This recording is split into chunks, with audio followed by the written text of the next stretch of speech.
فيلم بيت الروبي ده تحديدا تطبيق لمقولة إيراد قبول أحسن من فدان شغل وشطارة. وهو بصراحة لو اتكلمنا مظبوط الفيلم فيه 90% من كمية القبول عند الممثلين اللي موجودين في السينما المصرية، كريم عبد العزيز وكريم محمود عبد العزيز.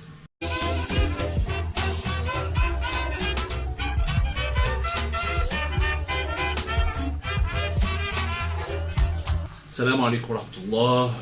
كل سنة وانتم طيبين، عيد مبارك علينا كلنا. من افلام العربي اللي نزلت في العيد الهجوم اللي حصل ده كله، انا ما عرفتش اشوف فيلم بيت الروبي تحديدا، وبصراحه انا ما كنتش متحمس ان اشوف فيلم غير فيلم بيت الروبي اساسا.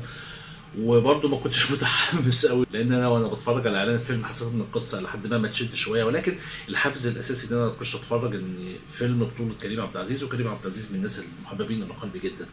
وبالفعل وانا بتفرج على الفيلم حسيت ان في ميزه كبيره قوي هو استغلها في الفيلم عشان يوصل لنا فكره مهمه وعميقه، ولكن هو بصراحه ما وصلهاش بدرجه العمق اللي كانت متوقعه منه. قبل ما اخش في تفاصيل او في رايي في الفيلم تحديدا، قصه الفيلم باختصار بتدور عن عائله الروبي، ذا روبيز على راي كريم محمود عبد العزيز او شخصيته هنا اللي هي ايهاب الروبي. والبطل الرئيسي عندنا ابراهيم الروبي، القائد او الاخ الكبير في العيله اللي بيعيش في منطقه ساحليه منعزله تماما مع اسرته المكونه من زوجته الدكتوره المعتزله اللي بتقوم بدورها نور، مع طفل وطفله قمه في اللذاذه بصراحه، ولكنهم منعزلين تماما على شاطئ في البحر وبيت يعني خيالي، حاجه كده قمه في الرومانسيه والجمال. ولكن بنكتشف مع الوقت ان ده اختيار هم عاملينه لان هم مش عايزين يعيشوا في مدينه القاهره المزدحمه او الخلاط الكبير المسمى بالقاهره، نتيجه لموقف تعرضت ليه زوجته، وبيتضح في سياق الاحداث بعد منتصف الفيلم تقريبا.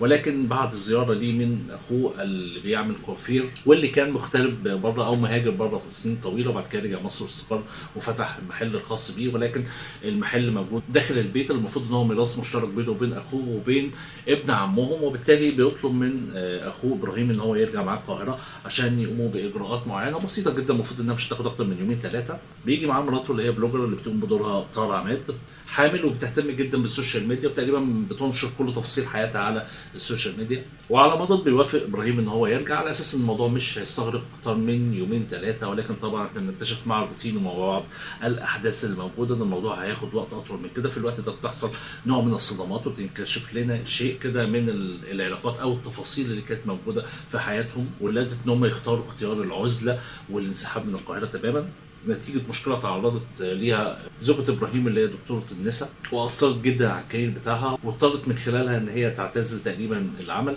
بل ان ابراهيم نفسه كاستاذ جامعي او اعتقد ان هو كان مهندس زراعي اعتزل العمل في القاهره برضه وانسحب وبقى يشتغل على نطاق ضيق جدا في المدينه الساحليه اللي هو فيها. ولكن برجوعه في القاهره نتيجه اصطدامه مع عادات وتفاصيل مختلفه، خصوصا الصدام لموقف او سلوك مرات اخوه المنفتحه وبتحب السوشيال ميديا جدا، بيحصل صدام وبيحصل من خلاله موقف بينفجر فيه ابراهيم. واثناء بث مباشر على السوشيال ميديا بتنفجر شهره ابراهيم وبيصبح وجه معروف او ترند، ويبتدي هنا الصراع الموجود بينه وما بين ان هو بيدوق حلاوه النطاق ده وروعه انك بتبقى مشهور ووجهك وجه مألوف وكلماتك بتبقى على كل لسان، وفي نفس الوقت بعد كده بيتعرض للوجه الاخر للعمله او ردود الافعال السلبيه لما انت تتحول الى طريده او فريسه لتعليقات الجمهور او قطيع الجماهير اللي بتبقى موجوده على السوشيال ميديا. فايه الاختيار اللي هيختاره ابراهيم؟ وهل هيستكمل في نطاق الشهره اللي موجود فيها، ولا هو هيحاول ان هو يتراجع قليلا ويحمي الدايره الصغيره المكونه من عائلته؟ دي الاختيارات اللي بتظهر لنا في نهايه احداث الفيلم، وبناء عليها بنشوف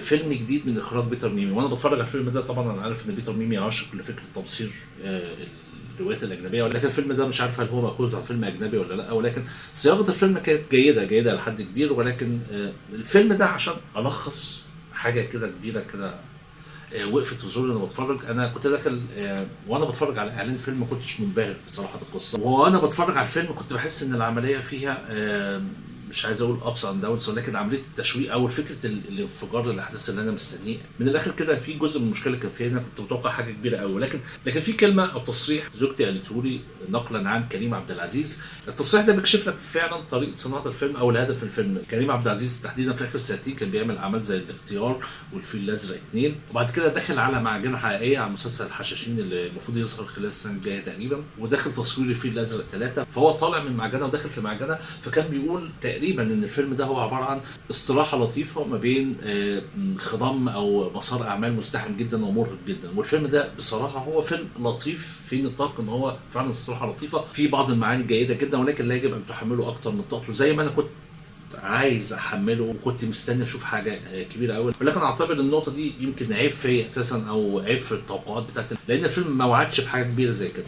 الفيلم فيه عناصر تميز واضحه للناس كلها. اولا زي ما بقول لك ان الفيلم فيه تقريبا 90% من عناصر او كميه القبول والكاريزما اللي بتبقى موجوده في الممثلين. المزج ما بين كريم عبد العزيز وكريم محمود عبد العزيز رائع، وعلى الشاشه ممتع الى اقصى درجه. الاثنين عندهم كاريزما وعندهم قبول يعني من عند ربنا. فوجودهم على الشاشه بحركاتهم بالتفاعل الموجود بينهم كان نقطه قوه عاليه جدا في الفيلم. الاداءات الفرديه بقيه الممثلين جيده، نور فعلا جيده، الطفله الصغيره جميله جدا. من النقط الجيده جدا اللي علقت معايا في الفيلم وانا بتفرج اللاينات بتاع العيله بتاعت ابراهيم، ازاي التفاعل او الضغوط اللي موجود عليها شخصيه الدكتوره اللي هي ليها كارير متميز وهي على قدره عاليه او على مهاره عاليه في المهنه بتاعتها، ولكن نتيجه خطا معين الموضوع بيتسبب ان بيحصل تجميد المسيره المهنيه دي تماما. كذلك ان ابراهيم بيحاول يحمي عيلته فبيعزلها تماما، ومع الوقت بيكتشف ان اطفاله لاحظوا باي تفاعل اجتماعي وده بيأثر على نفسيتهم. وبعد كده لما تلاقوا في وسط المحيط او في وسط القاهره، بل وفي موقع ان هم جايين من منطلق شهره وان هم اولاد ابراهيم وروبي، والتاثير ده على الاطفال ده من اللاينات اللي لفتت نظري جدا وانا بتفرج على الفيلم. كان مكتوب حلو بطريقه جيده جدا. كذلك تحولات شخصيه ابراهيم نفسها ما بين ان هو كان شخصيه منعزله ومهتم جدا ان هو يحافظ على عيلته، بعد كده بينتقل لمرحله الشهره الكبيره وافعاله بتبقى موجوده عليه، وبعد كده بيوريك ازاي ان ممكن الشهره دي يتم ادارتها بطريقه احيانا ممكن تاذيك انت وعيلتك. في نفس الوقت بقى بيمر بمراحل ان انت اصبحت شخصيه مؤثره، وبعد كده ممكن تكون انت نفسك هدف للجماهير دي ان هي تاكلك، او الناس بتعمل منك تمثال عجوه، بتصنعك وبتكبرك وبتجملك وبعد كده ممكن تاكلك عند اول غلطه. دي من الحاجات اللي كانت متميزه جدا والفيلم موجود فيها. لاين الكوميديا في الفيلم ده احد تحفظات على الفيلم ان هو كان اقل مما انا توقعته، وبصراحه اعتقد ان دي كانت مشكله لانه كان المفروض يبقى اعلى من كده. الفيلم ما يتقالش عليه حتى لاين كوميدي، هو اقل من كده. الفيلم فيه نسبه دراما يمكن اعلى شويه من اللايت كوميدي، وده شيء محزن لان كل عناصر الكوميديا المتاحه كانت موجوده ومتوفره. كريم عبد العزيز عنده قدره عاليه جدا على اداء مشاهد كوميديه. كريم محمود عبد العزيز تطور بطريقه رائعه، ما كانش من الممثلين المفضلين بالنسبه لي اطلاقا ايام زمان، ولكن انا فيلم عن فيلم خصوصا تجاربه الموجوده او الاخيره مع بيتر ميمي اصبح ممتع بطريقه غير عاديه.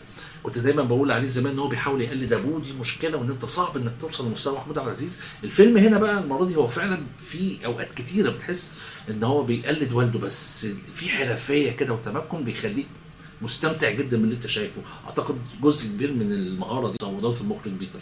لكن لاين مثلا زي ابن عمهم اللي قام بدوره محمد عبد الرحمن، اللاين ده كان تحفه، كوميديا ملهاش حل، ولكن فعلا مقتصر يمكن على مشهدين او ثلاثه في الفيلم. كان محتاج مساحه اكبر من كده لانه كان ممتع. يمكن اعلى لحظات الضحك اللي كانت موجوده في الفيلم كانت موجوده في اللاين ده اساسا. فيلم بيت الروبي من الافلام اللي انت لما تتفرج عليها مش هتشعر بالملل، لان اي عناصر فيها دروب او في حاجه ليك عليها تعليق في الفيلم تحديدا بتضيع مع ظهور الشخصيات اللي انا بتكلم عليها، كريم عبد العزيز او كريم محمود عبد العزيز. الاثنين عندهم بسم الله ما شاء الله كيمياء ممتازه جدا على الشاشه. بيقدم فكره بسيطه او فكره مهمه، لان احنا في الايام دي بنعاني جدا من موضوع السوشيال ميديا وتاثيرها على تفكير الناس وعلى سلوكهم وعلى طريقه تعاملهم، وبيقدمها في نقطه مهمه جدا اللي هي فكره التاثير ده على العيله الشخصيه بتاعتك.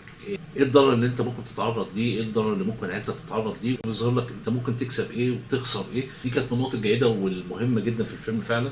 لكن على نطاق الكوميديا يمكن انا كنت مستني حاجه اعلى من كده او احسن من كده، ولكن الفيلم في مجمله يعتبر من الافلام الجيده التي لن تتضرر من مشاهدتها تماما، ولكن ربما بعد فتره لن تذكرها يعني او مش هتبقى ملحه على ذكرتك. عامة تجربة مشاهدة أو الجمع ما بين الكريمين دي تجربة تستحق المشاهدة، والأهم من كده أعتقد إنها تستحق التكرار. كل سنة وأنتم طيبين ويعود عليكم الأيام بخير يا رب.